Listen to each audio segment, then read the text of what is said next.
Warning, this episode contains adult language, mature situations, sleep-deprived kidnapped monarchs, perplexed demon lords, a castle in chaos, the same joke repeated perpetually, weird humor, and manga news. Listener discretion is advised. Episode 415, Sleepy Princess in the Demon's Castle. Hello and welcome to another episode of the Spiraken Manga Review. I'm your host Zan, saying konnichiwa, aloha, bonjour, and what's up? Hope all of you are doing well out there and hope things have been going great for you. Here at Spiraken Studios, things are actually progressing really well, and I've got some interesting facts and news to tell you. But first, beforehand, if you're joining us for the first time, welcome. Spiraken is some podcasts and vague reviews about connectly enhanced narratives. Every episode, depending on the podcast you're listening to, we talk about one or two geeky topics, and I tell you the pros and cons about it. Since this is the manga review, obviously we're talking about manga. So I tell you how the art style is, the overarching plot, the character design, the production quality, and most importantly, if it's worth investing your time in or not. You don't have to agree with anything that I or my co-hosts say, but we try to be educational, enlightening, exciting, and most importantly, entertaining. You can check out any of our last 414 episodes at www.spiraken.com. That's Spiraken. Remember to like and subscribe. We're also on iTunes, Instagram, Spotify, YouTube, Stitcher, Twitch, Facebook, and various other social media sites. Just type in Spiraken. I guarantee you'll find us one way or the other. And if you have any questions or comments or concerns, you can email me personally at Zan, that's Xan, at Spiraken.com. I think that's about last bit of our shilling, I believe. Yep, that's it. So, with that out of the way, let's get to it because we've got a lot of news that's very intriguing. And the first one is actually genre changing. And more importantly, this affects the publishing world for manga in the West. And what am I talking about? I'm talking about J Novel Club, the manga publisher that's released tons of light novels digitally and several of them physically. Well, they have been acquired by Kadokawa. Yes, the corporation that releases lots of anime. They have bought J Novel Club. And the reason for this is they intend to strengthen the ebook business and drive further expansion of their light novel business in the English market through this acquisition and the reinforcement of J Novel Club's collaboration with its Bookwalker Global online manga and light novel services, as well as GeekX Plus, which is Bookwalker's internet-influenced talent agency subsidiary. So they're going to be reinforcing J Novel Club with different groups. Also, they plan to implement J Novel's digital-first strategy, and they're going to be doing that also with Yen Press, so they're going to release more digitally and then have them released physically, and they're going to be complementing and contributing to Yen Press, which Kadokawa also owns. So translating that into easy terms, so they bought the company. They plan to follow J Novel Club's business model, which is releasing digitally first and then physically. They're going to be working in collaboration with their Bookwalker Global Online, working with the talent agent subsidiary of GeekX Plus, and more importantly, they're going to be releasing stuff through Yen Press. So I'm curious if J Novel Club is going to be absorbed by Yen Press to become its own little subsidiary, even though Yen Press has their own imprint for light novels. This is an interesting restructurization, and I'm curious to see how this is going to change Yen Press and J Novel Club in general. Now, Kadokawa has had a very weird year. If you remember in October, we talked about the fact that they reorganized their corporate structure. They pretty much combined and separated 6 departments into 13 smaller ones. We talked about that in October, so we're not going to get to that. So I'm excited for this, but we have to see where this goes because J Novel Club has been very consistent with their releases with some great quality stuff, and I just hope that they still do good. We're going to see. So, in other news, Kodansha and the Japanese Ministry of Health, Labor, and Welfare, they're a very fun organization. Fun fact, if you want to go into Japan and have medication, you have to actually get a letter from them stating your medications. Kind of cool and disturbing fact. But back to the story at hand. So these two organizations have collaborated to post the new coronavirus disease chapter and a brand new COVID-19 vaccine chapter from Akane Shimizu's Cells at Work manga as a motion comic video that you could see in Japanese, English, and Hindu. This is bringing light to what coronavirus or COVID-19 is, as well as how the COVID-19 vaccine works. I started watching it. It's actually really clever and a bit informative. The English version is well done, and seeing it as a motion comic is a little weird, but you get used to it, I gotta say. So that's kind of cool there, and it shows that people are taking this seriously, and the COVID vaccine is spreading around the world. Hopefully everyone does take it and it lessens the risk of COVID-19 outbreaking again, because let's be honest, that was a rough year. So anyway, let's get on to some licensing news, and everything is from actually Yen Press this week. They've licensed 5 manga and 4 new light novels, and there's some interesting ones and some that are kind of bizarre. So the first one is Reign of the Seven Spellblades, Nanatsu no Maken ga Shinhai Suru. The manga and the light novel has been released. This is created by Bokuto Uno, Rumiya Miyuki, and Sakai Asuna. And the premise of this is that when a boy and girl meet at a prestigious magic school, the curtains to a supreme fantasy series opens. And this year's new students arrive at Kimberly Magic School. What meets them there is a brilliant parade of cherry blossoms in full bloom and magical creatures. They don't know this academy is a living demon shrine where no one's life is guaranteed. A school fantasy about Spellblades. This one seems kind of cool. Spellblade is a fun class in D&D, and I would like this to be good, because it's not an isekai. Next one. The Detective is Already Dead, or Tate Wamo Shinderu, the manga. This is created by Nogozuya and Guko, and this is I, an ordinary high school student, Kimihiko Kimizaki, was embroiled completely flawlessly into a plane hijacking where I became the assistant to the angelically beautiful detective girl I met. In 3 years, the great detective and her assistant unfolded a dazzling adventure drama. Before long, we were separated by death. This takes place a year after that. The only survivor, me, and the detective's dying wishes, their unfinished story. Ba-ba-bum. So this seems cool because it's completely something different. It's a detective story where we're dealing with the detective's assistant finishing the case that may have killed the detective he worked for. So I am very excited to see and read this. It seems really cool because detective stories are a lot of fun, and this seems very different. So next, we have a spin-off of an old series. We're talking about Is It Wrong to Try to Pick Up Girls in a Dungeon 2, the manga, created by Fujino Omari, Suzuhito Yasuda, and Taisei Yamachi. And so, after Makoto ventures into Orario's pleasure quarter on a lead to find her long-lost friend, she's joined by Belle, Lily, and Wealth. Unfortunately, Belle's hardly comfortable in such an unfamiliar environment, and after he gets separated from the group, he soon finds himself in a part of Orario he never knew existed. There, he spies a beautiful girl with fox ears and a tail, but little does he know, she's exactly who Makoto's been looking for. So he's going to get a new girl, Belle, the guy who picks up lots of girls in the dungeon. It's okay. Not great. Anyway, next one. Another spin-off. So I'm a Spider, So What? The Daily Lives of the Kumoko Sisters, the manga. Created by Okinababa, with character design by Tsukasa Kiryu and Asahiro Kakashi, with art by Grading Bird. And so, here's the synopsis. As you might have noticed, I got reincarnated in another world as a spider. Somewhere along the line, I somehow picked up skill called Parallel Minds, which, is great when you need a little extra help running from monsters and firing off magical spells. But it can get kind of crazy when there's 4 of us living in my head. So, pretty much it's the slice of life set in the Soma Spider So What universe dealing with the different Kumokos. So you have physical Kumoko, magic Kumoko, mental Kumoko, and the magic 2 Kumoko. And it looks like they have human design, so I'm kind of excited to see them in their brain as humans. So maybe it's like the Baccarina Council. We'll wait and see. Anyway, next one, which is a light novel. I kept pressing the 100 million button and came out on top, the light novel, created by Shuichi Tsukishima and Mokyo. Now, Alan is trained to be a swordsman, but he's just no good at it. After losing a duel with high stakes, he's about to drop out when a mysterious man offers him a chance to get 100 million years worth of training with the hit of a button. But what happened when he pushed it over and over and over again? Well, this is going to be kind of insane. It's a fantasy series, but instead of it being just typical, it's going to be him going poof. Let's see what else we've got. We've got the Otherworlder Exploring the Dungeon light novels, written by Asami Hinagi, with art by Coretta. In this dark fantasy tale, an accident transports Soyu to a parallel world filled with danger and mystery.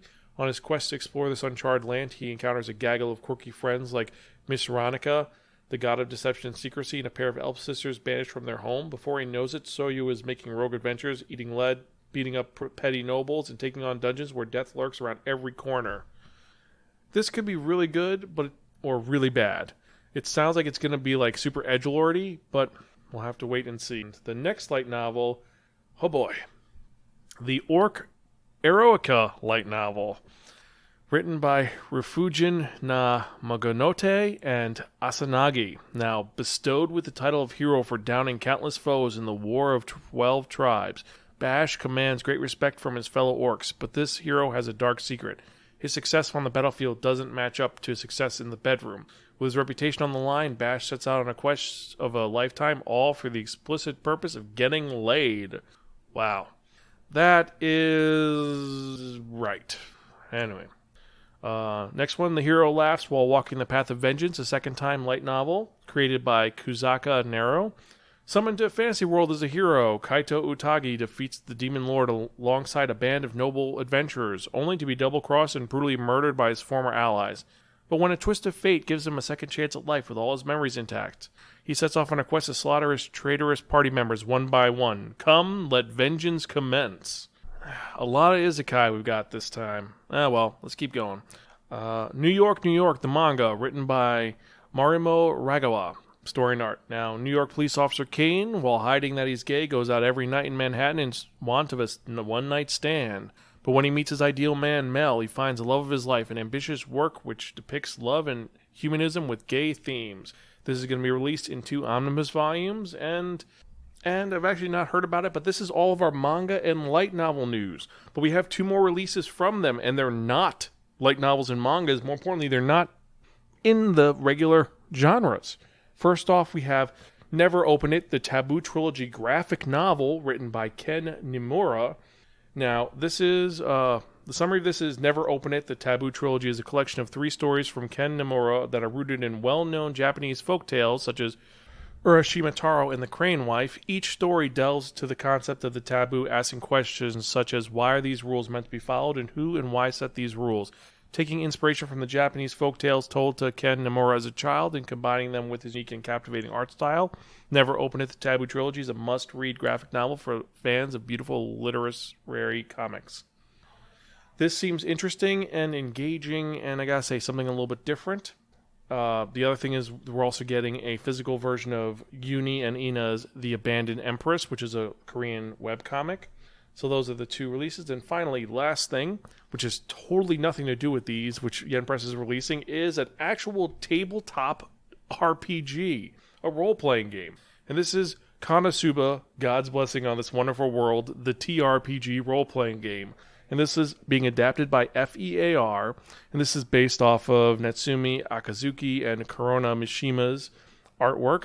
And live out the wildest fantasies in the world of Konosuba, God's Blessing in This Wonderful World, with the TRPG developed under Natsumi Akazuki's full oversight. Whether it's playing as a luckless reincarnation or pursuing a quest as a powerful magician, a life of hilarity adventures awaits. This may be fun or it may be terrible. However, I am excited about this, and with our Twitch channel, I might actually stream a game of this if people are interested. If you are, email me, zansparker.com, or tweet me that you're interested in me running a game about this, because this could be really fun or really horrible.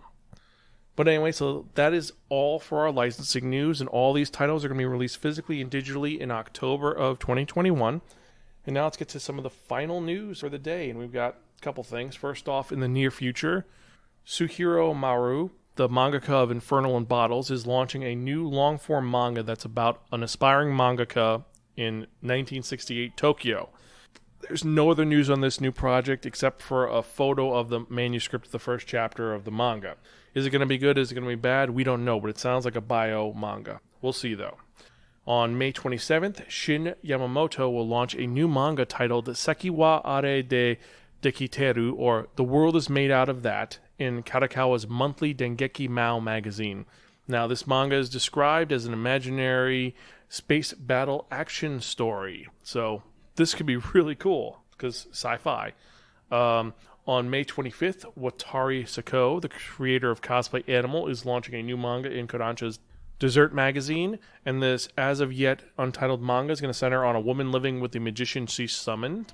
Now, on May 10th, Go Nagai, the creator of one of the greatest giant robot series of all time, Mazinger Z, is launching a new manga titled Yayuri Shinken in Weekly Post Business Magazine. So it's not even in a manga magazine, it's in a business magazine. So this could be really cool or terrible. We don't know. We're going to find out.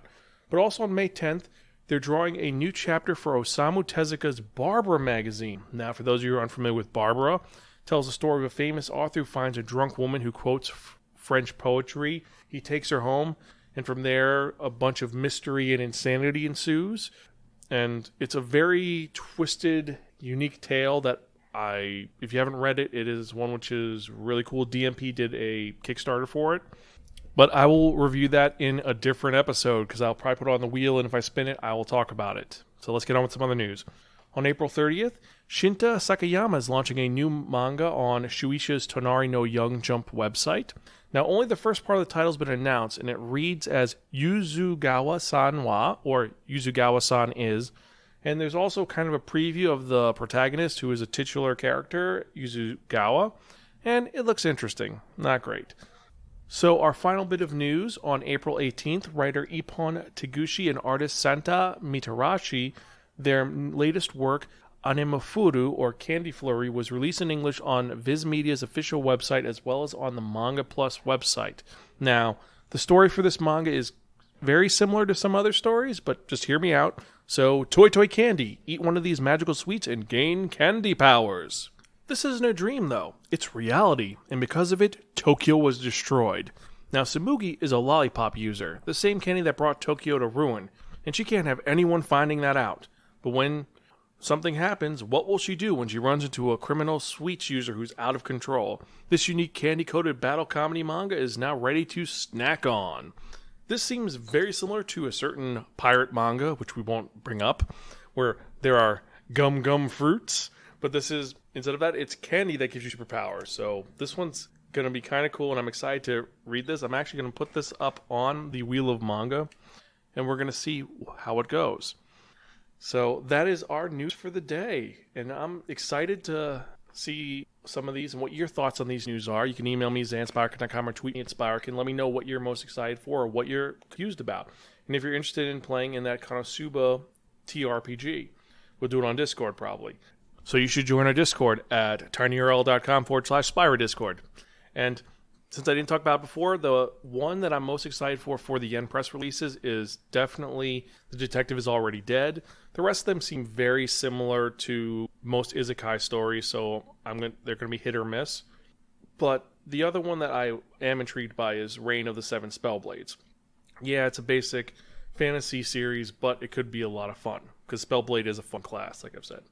So with that in mind, let's get to the actual reason why I do this podcast, the manga review. So, if you remember from the last episode, I spun that one, that only, the Wheel of Manga. And it dictated to be there reviewing a manga that was written by Kagiji Kumanomata, published by Shogakukan, which means it's released over here by Viz Media. Originally ran in 2016 to present. There are 18 volumes, and it is a comedy fantasy slice of life bizarre series that is simply known as Maojo de Oyasumi, or Sleepy Princess in the Demon's Castle. So, this manga takes place in a fantasy world where the human Confederation of Good Rest is living in harmony with the demon world, and things have been great until one day the Demon King Twilight kidnaps Princess Syalist from Good Rest and spirits her away to his castle. Oh no! What will happen? Who could save the day? So the Human Confederation decides to send a very noble hero, Donner, to save Princess Syalist.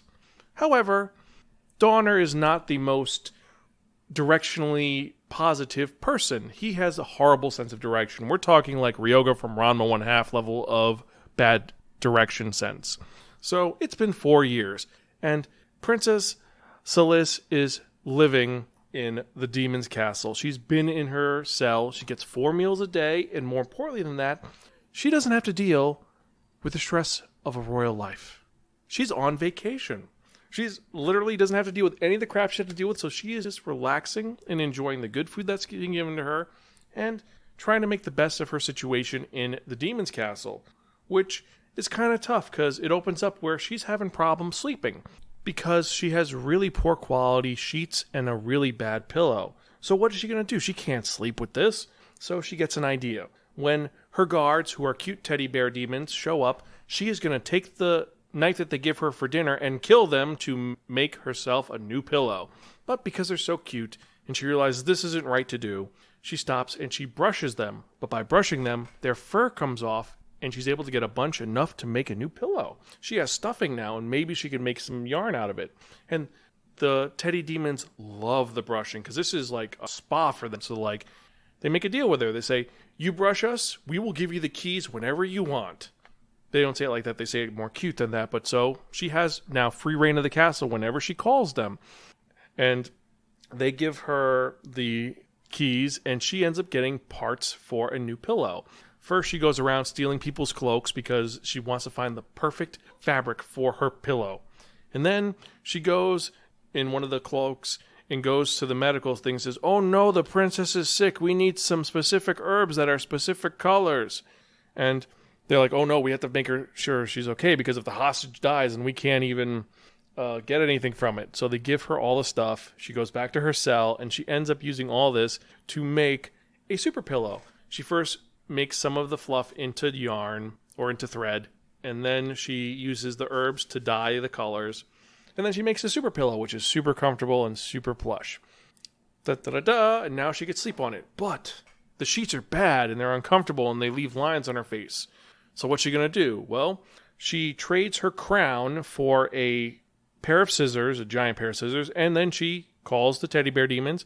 And then she wreaks havoc in the castle, killing ghost shrouds because they're made of super magical cloth that's super comfortable to make super sheets.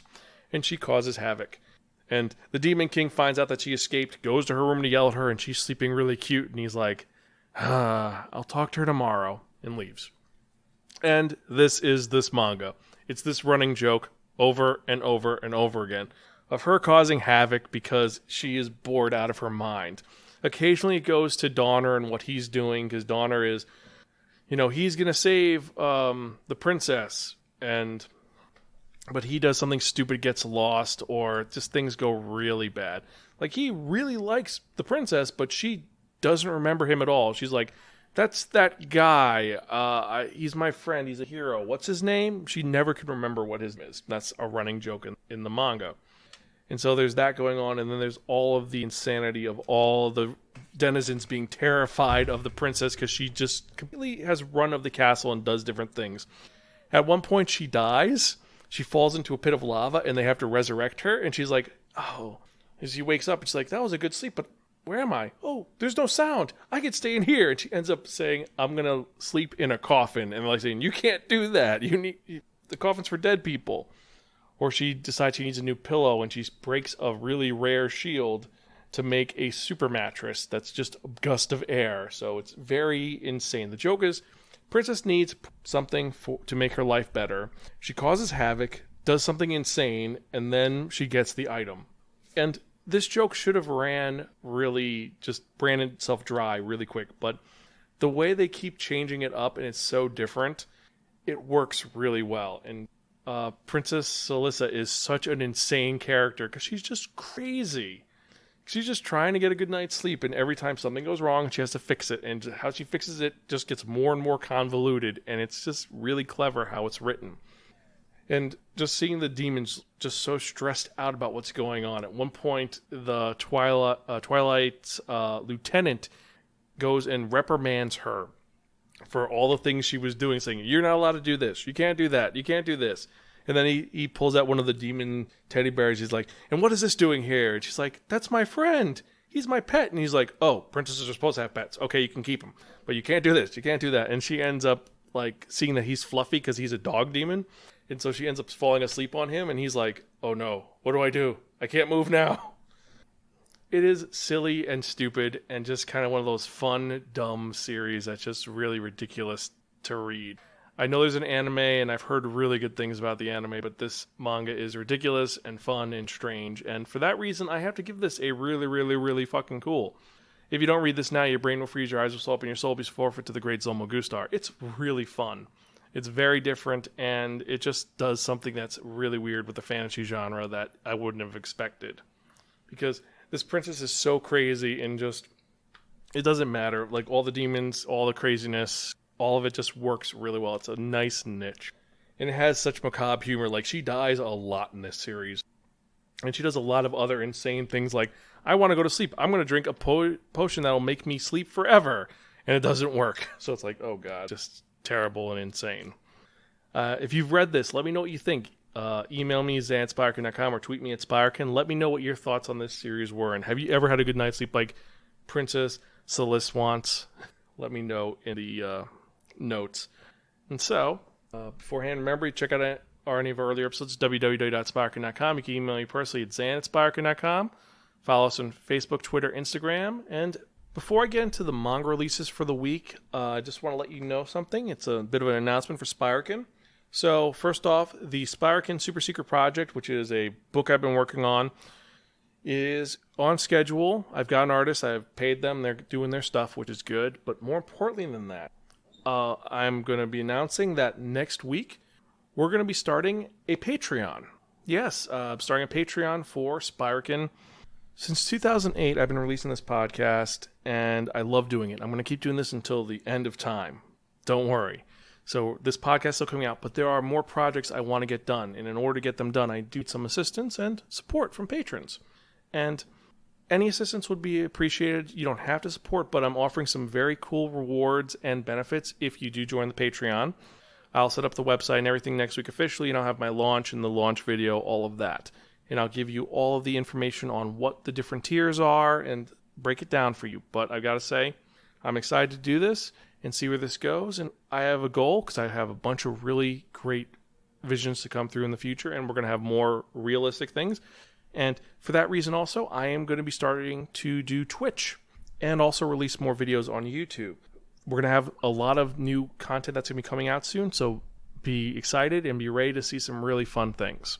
So remember, if you want to check out the basic podcast and find out more information, you can check out our website, www.spiraken.com. You can email me personally at zan@spiraken.com. And now let's get to the manga releases for April 27th, 2021, which was yesterday. We got 15 titles, easy and simple. We have Alice in Zoroku, Volume 8, the manga. Attack on Titan 33, the manga. Die Dark, Volume 1. Destiny Lovers, Volume 6. High Score Girl, Volume 6. Miss Kobayashi's Dragon Maid, Kana's Daily Life, Volume 8. My Room is a Dungeon Rest Stop, Volume 4. Parallel Paradise, Volume 5. Shino Can't Say Her Name. Syrup, a Yuri Anthology, Volume 3. The Ancient Magus Bride, Volume 14. The Demon Girl Next Door, Volume 2. The Legend of Dororo and Hyakimaru, Volume 3. Worlds and Harem, Volume 10. And Yokai Girls, Volume 13. And for me this week, the ones I'm highlighting are Legends of Dororo and Hyakimaru, Volume 3. Syrup, a Yuri Anthology, Volume 3. My Room is a Dungeon Rest Stop, Volume 4. And Die Dark, Volume 1. These are the ones that I'm excited for. Which of these are you excited for? Let me know. So, now that that's done, let's get to the part that most of you have been waiting for. The part that's been ranked as the most popular part of this manga podcast. And what am I talking about? I'm talking about that one. That only. The Wheel of Manga! Yes, friends, the Wheel of Manga, except no substitute. Now, what is the Wheel of Manga? The Wheel of Manga is a Wheel of Fortune with 10 slots on it. And what I've done is I've assigned a manga title to each of the 10 slots. And so when I spin that one, not only the Wheel of Manga, whatever number it lands on, the manga that's in that slot is the manga that I review in the next episode of the Spiraken Manga Review, episode 416. And I gotta say, we've got some great titles on here, and you could check them all out on our Discord site. And so I'm excited for 3 of them, but we're going to spin and see what we're going to review in the next episode. So let's spin.